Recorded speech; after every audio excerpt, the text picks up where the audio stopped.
একটি সাদা কাগজে বৃত্তের মাঝে যখন ছবি আঁকা হয় তা সুন্দর হয়। ছবি আঁকতে ধৈর্যের প্রয়োজন, চাই সামান্য ইচ্ছাশক্তি।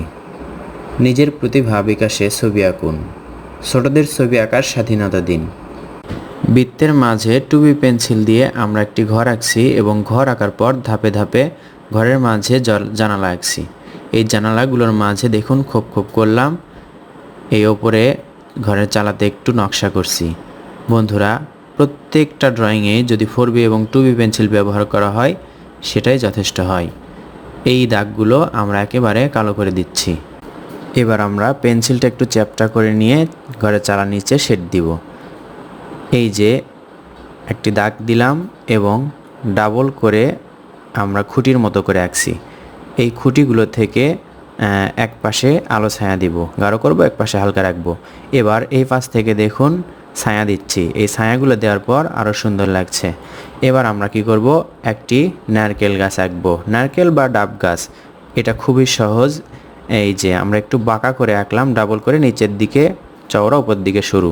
এবার ডালগুলো আঁকবো। এই ডালগুলো আঁকার পর আমরা যদি পেন্সিল দিয়ে চিকন চিকন করে এভাবে দাগ দিই তাহলে দেখবেন সুন্দর ডাব গাছের পাতা হয়ে যাচ্ছে।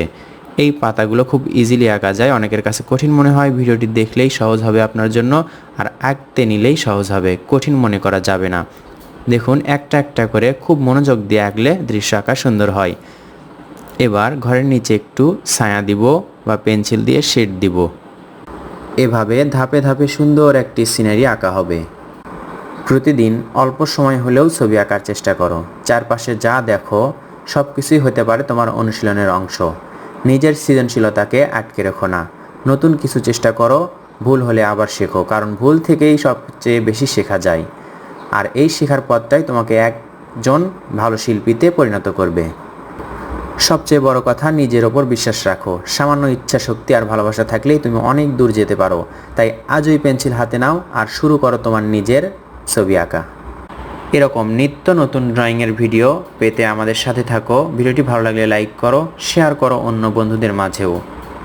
তুমি নিজে আঁকা শেখো এবং অন্যকেও শেখাও। ধন্যবাদ। আসসালামু আলাইকুম।